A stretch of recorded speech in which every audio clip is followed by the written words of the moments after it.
come on. The sound's not on. I had it on. I did. I turned it off and turned it on again now.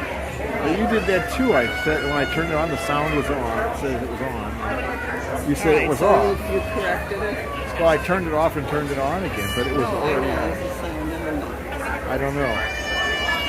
Jim, is the sound on? Don't touch it.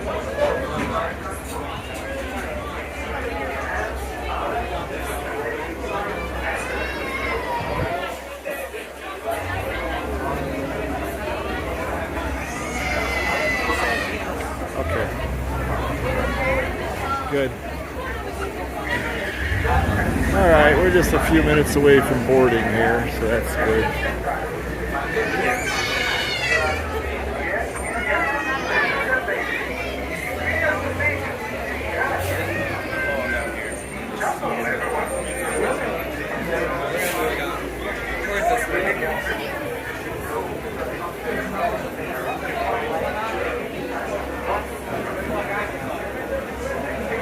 All right. I swear to God, how many minutes?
Two. Awesome. I'll be right behind these friends, these folks here.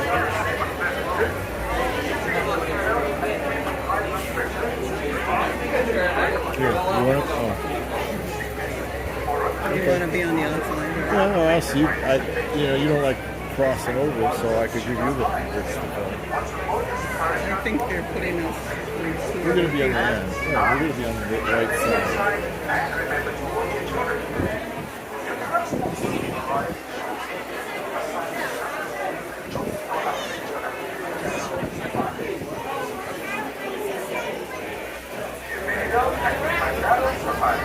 Para su seguridad, permanezcan sentados, mantengan las manos atrás de sus pies, piernas dentro del vehículo. Incluya sus niños. Gracias. Hello, everyone, and welcome to Kilimanjaro Safari. Before you begin your trip, this is One more truck.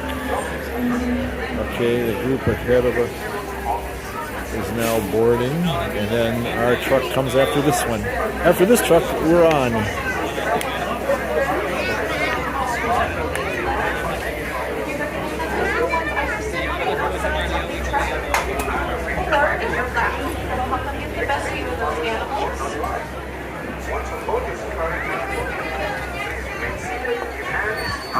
If your entire family does not fit in one row, you will be on the next truck. There should be plenty coming right behind me. She put it on. Who did? Liz, I just got it. Alright. My friends on the right hand side, watch your hands on feet and legs. Those doors will be sliding shut in just a second.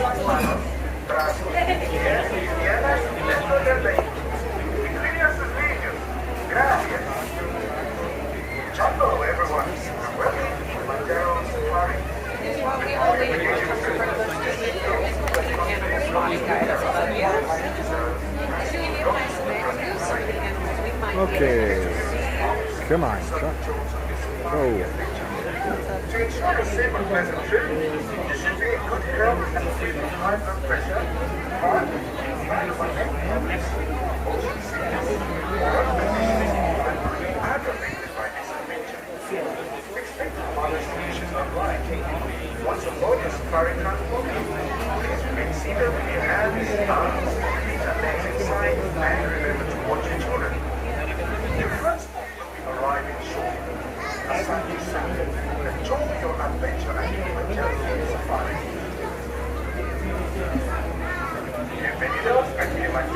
everybody. Para su seguridad, permanezcan sentados y mantengan las manos, brazos, pies y piernas dentro del vehículo. Y cuiden a sus niños. Gracias. Hello, everyone, and welcome to Kilimanjaro Safari. Before you begin your trip, you should know that How the leggings work out okay? Good.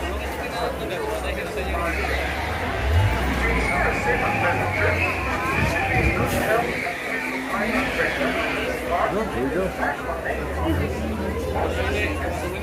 Well, maybe not. Here, Booty, everyone. Here, Booty needs welcome, so welcome aboard. So I'm going to stand aside and take a seat. Make sure you find your final seat. You will need to be remaining seated the entire time we are on the safari truck together. And once you are fully seated, friends on the right-hand side, watch hands, arms, feet, and legs. Yeah. These people just don't understand that. My friends on the right, watch your hands, arms, feet, and legs. Doors are going to be closing. Hi, Liz. Hey, Jim. Thanks. I could have sworn I had a sound on that Asante time. San I really awarded. did. That But means thank you. And So I here turned it in off Harambe, and we turned it also on like to again, and say now it's Twende, working, I which guess. means let's go. Weird. So Twende friends, let's Wonky, go. wonky. My name is Ansley. I'm going to be your safari guide today. A couple of safety things before we head all the way out onto the reserve. Make sure you are staying all the way seated with your hands, arms, feet, and legs inside the truck the entire time we're on the truck together. This is where the If you've got handicap little ones on your area lap, is that for is totally loading. fine. Just make sure that they stay seated on the exact same lap see all the whole time we wheelchairs are on the lined truck up over together. there. Please don't lift them up or pass them around to anyone different to get a different view, or stand up yourselves. Even if the truck is stopped, everyone has to stay all the way seated. Other than that, just keep in mind that we are going to be headed into these animals' homes, and we want to be respectful of them. So monitor your volume level, and that will help them with their sensitive hearing. Make sure that they stay close by to us, and we will head on out in just a moment as soon as we get clearance from Warden. If you look up above your heads, there are some animal spotting guides. Those animal spotting guides have most of the animals we are going to be looking for and hopefully seeing today on our safari, with some names. So if you have a little bit of trouble finding something I'm trying to point out, looking up to that spotting I'm guide sure you might can all help you read out. that clearly. We are starting our safari in the Little Ituri Forest, where we're going to be looking for animals found in forested regions out in the wild in Africa.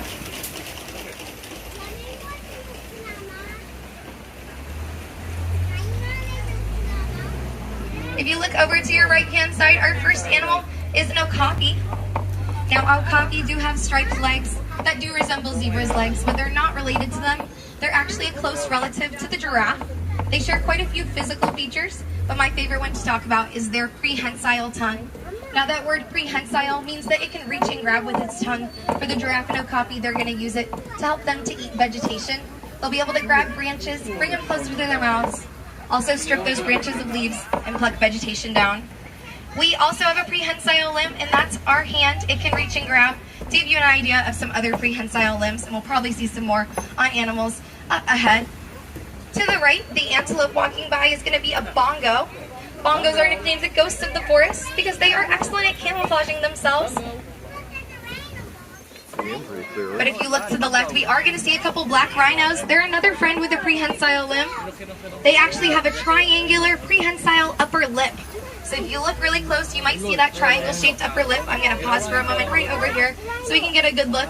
And it's going to help them to eat as well. You can see it flipping forward just a little bit, helping it push the food to the back of its mouth where its teeth are. That triangular upper lip is also really important because it helps distinguish them from their other rhino species that's found out in Africa. Now we're going to see one more antelope species over here, this lighter antelope over here. This is a greater kudu. Now she is a female greater kudu. The reason we know that is because she has no horns. The males of that species actually have horns that are up to 6 feet long, the longest of any antelope species. That also makes their species a word called dimorphic. That means that there's two distinct forms. Males and females look different from each other in some way. And all the way to the left, as we exit the forest, we're going to be looking at some saddlebill storks. Now those birds will grow to be about 5 feet tall on average and have about a 9-foot wide wingspan. That's about the same as armrest to armrest back there for you guys.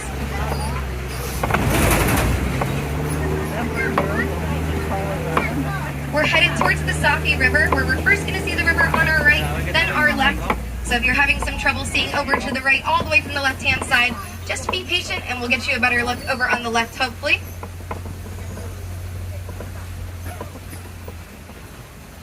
Now it looks like we're not getting a great view of anything over here on the right, so we're going to cruise on by and see what we can see on the left-hand side.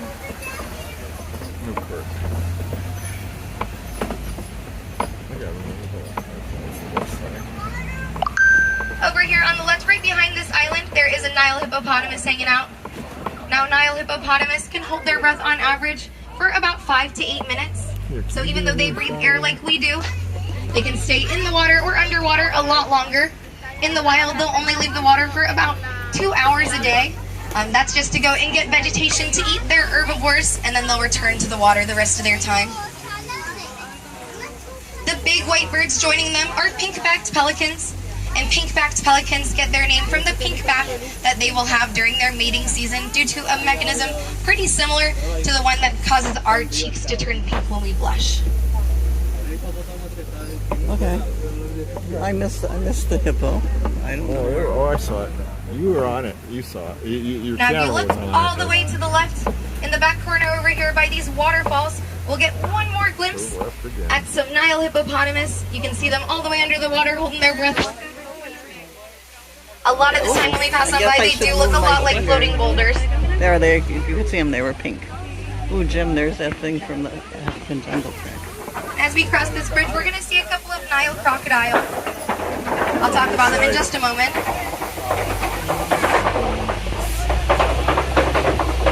So the Nile crocodile are often in a position where they are sitting really still with their mouth wide open.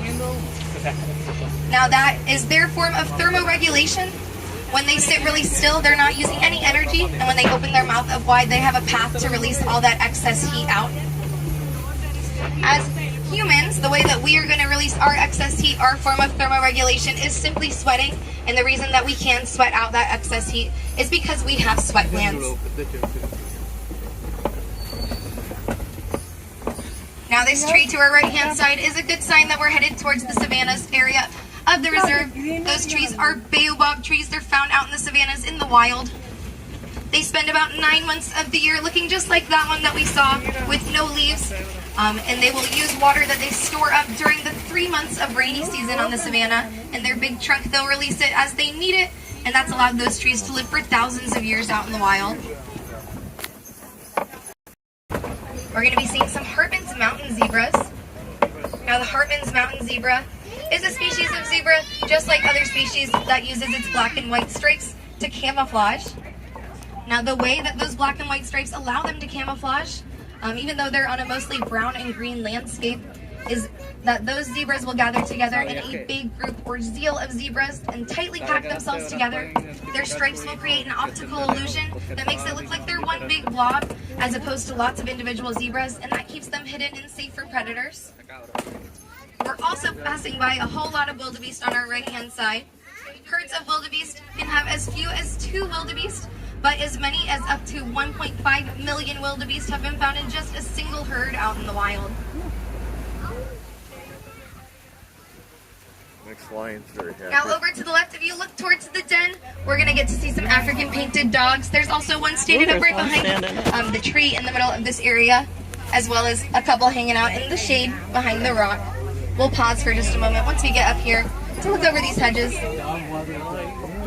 Now the African painted dogs are named for their painted coat patterns, and each individual dog is going to have a coat pattern that is unique to just that individual, just like the human fingerprint. Now as we round to the left, if you look through these trees and a little further up ahead as well, we're going to see some sable antelope. They're actually another dimorphic species of antelope, but instead of having or not having horns, the males and females all have horns. Their difference is color. Males will be dark brown, almost black, while females are more of that sable brown color. Also to the left, there are a couple of really tiny antelope. They are springbok. Springbok grow to be about 2 to 3 feet tall at full grown, so they're pretty small, which makes it all the more impressive that they're known for a springing behavior. Well, they will spring about 6 feet on average when they're scared or excited. And they can do that repeatedly. And then, of course, our friend the Maasai giraffe over here on the right. The Maasai giraffe is the tallest species of giraffe. They can reach heights of up to 20 feet tall, averaging 16 to 20 feet at full grown. You also might remember that I mentioned they are relatives of the okapi at the very beginning. So they're going to have that prehensile tongue that can reach and grab for vegetation. You might even get to see it using it over here while it eats.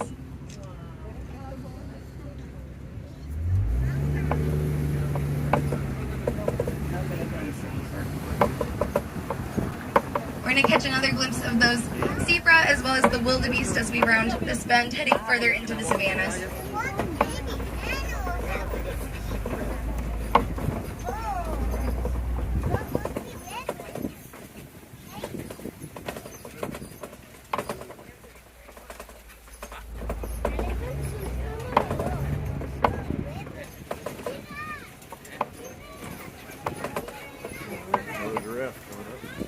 Up ahead on the hills, some more wildebeest are hanging out, and I think we're going to get to see some more Maasai giraffe as well.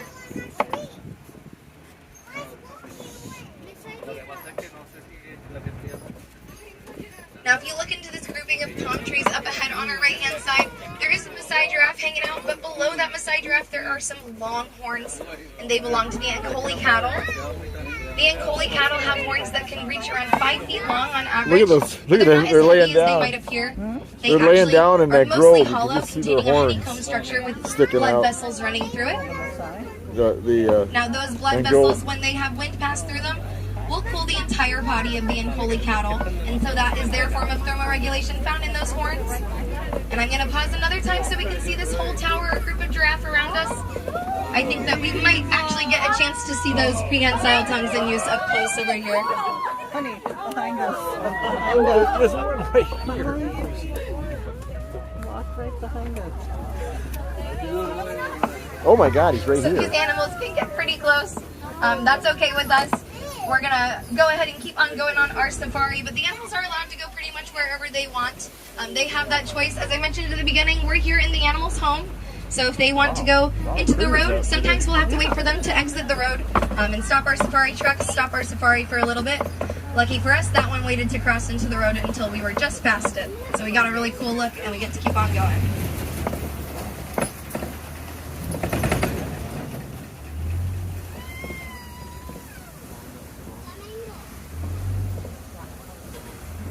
Now over to the left, there are going to be some monkeys in view. They are mandrill. The reason that we know they are monkeys specifically is that they have tails. Here.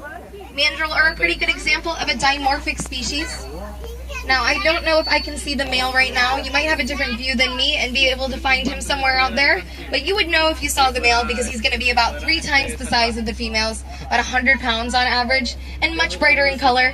He has a really bright red and blue face and even a bright blue bottom. So I didn't see him, but it does make that species a really good example of a dimorphic species because they are so different in size and color between males and females.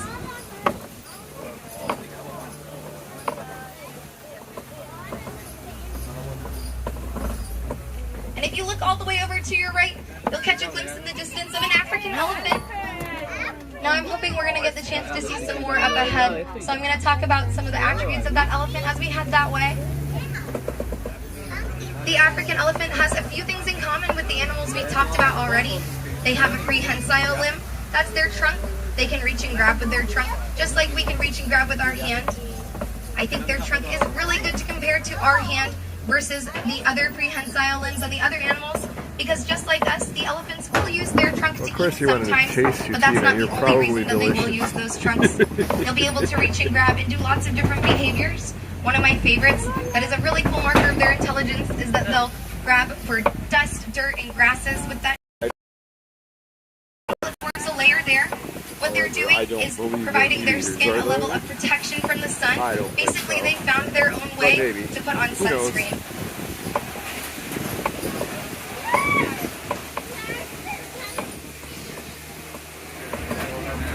it looks like we're going to get pretty lucky and get to see quite a few more African elephants over to our left. The other No, part you're of the African elephant I wanted to talk about is their ears. Their ears provide them with a pretty similar form of thermoregulation to the Ankoli cattle that I talked about. Running through those big ears on the elephant are some really large blood vessels. When wind passes through the blood vessels in the elephant's ears, their whole body cools down just like the Ankoli cattle. But an advantage that the elephants are going to have over the cattle is that they can flap their big strong ears and create their own wind. So basically whenever you see that ear flapping behavior on elephants, they are able to cool their whole body down, their form of thermoregulation.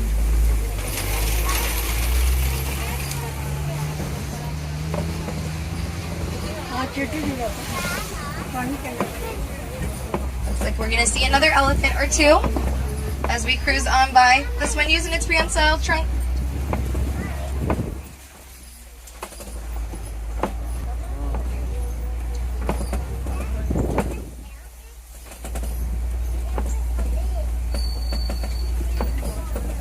Oh, cool. So we're going to get to see this elephant really using that prehensile trunk, Oh my gosh. stretching out. Now you might wonder why it has its food hanging up like that, and that's something that's really purposeful that the animal care team will do.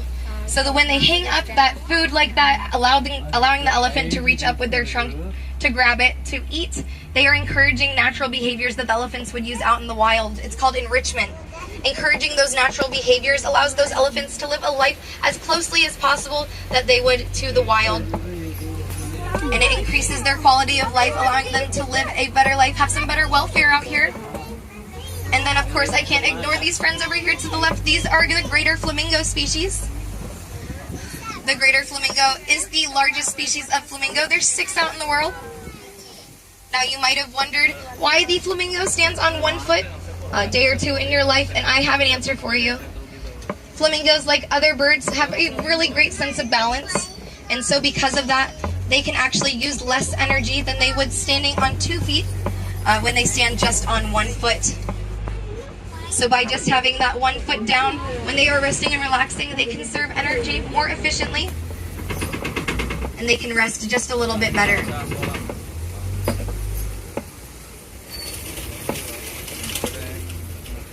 A good way to think about that is if you're lying down, you usually sleep a little bit better than if you were sitting up. So by having 1 foot up, that is the equivalent for those flamingos lying down.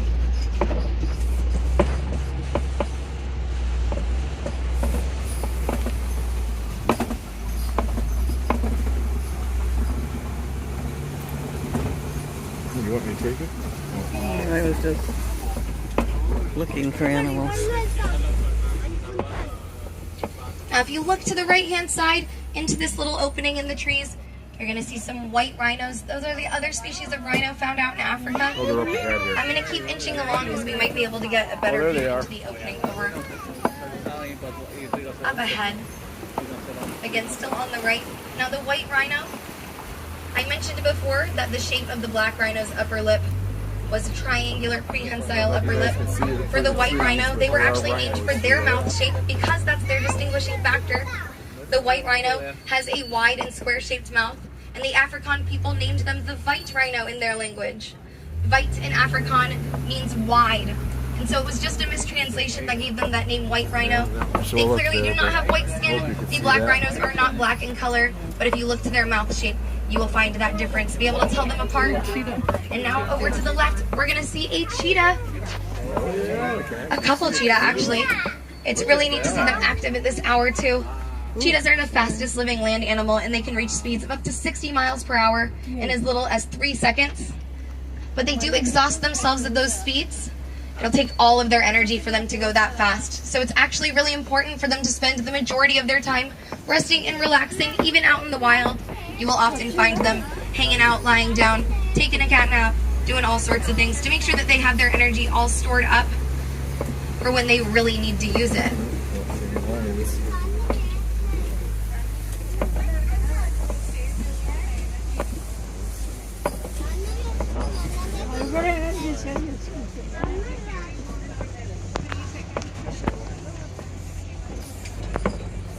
If you look up to the left, we're also going to see the African lion.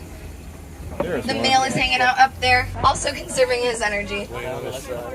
A little further ahead, there is a Bontebok. I'll talk about him in just a moment.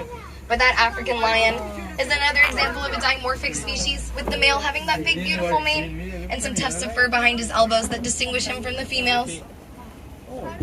They're also going to spend about 16 to 20 hours of their day inactive, resting and relaxing. And if we look to the other side of that male African lion, there is also a lioness, possibly another one nearby.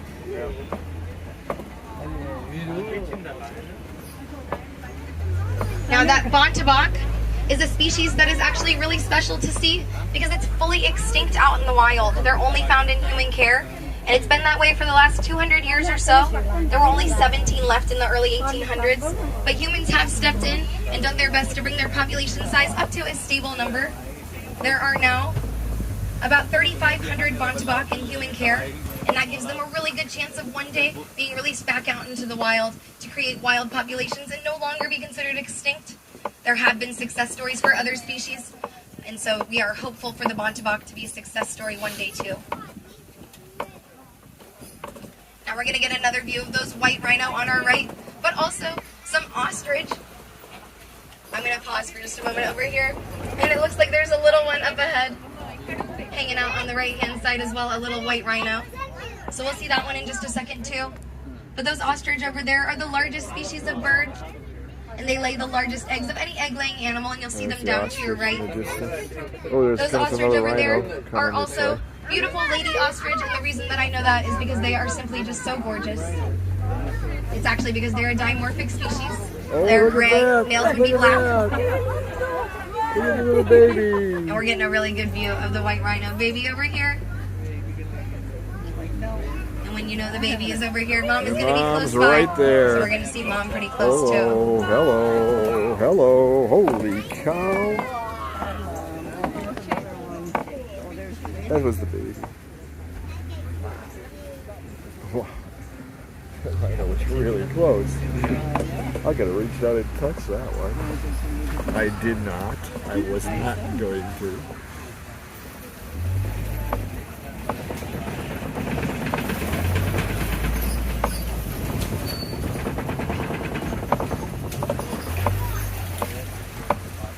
Now up ahead, we're going to see the last animal that we're going to see together on our safari, and that is the Nigerian dwarf goat. The Nigerian dwarf goat is another animal with an excellent sense of balance, and that allows them to be excellent climbers. They need just a tiny little foothold, a tiny ledge beneath their feet, and they can redistribute their weight in a way that allows them to climb pretty much anywhere that they can get their feet on. Uh-oh. Tino's gonna want goats again.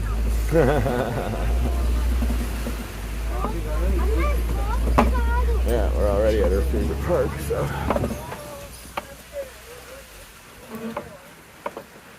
Okay, folks, I'm gonna shut down here.